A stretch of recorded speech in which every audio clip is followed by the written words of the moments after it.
నిన్నే నా కోసం పంపించాడేమో బ్రహ్మ నడిచేడి నా ఇంటి దీపమా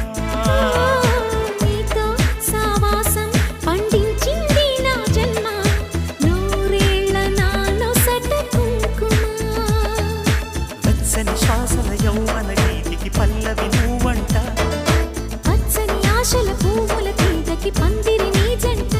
మనవిగి కౌగిలి తన కోవెలని కొలువుండి పోవాలని చేరింది ప్రేమ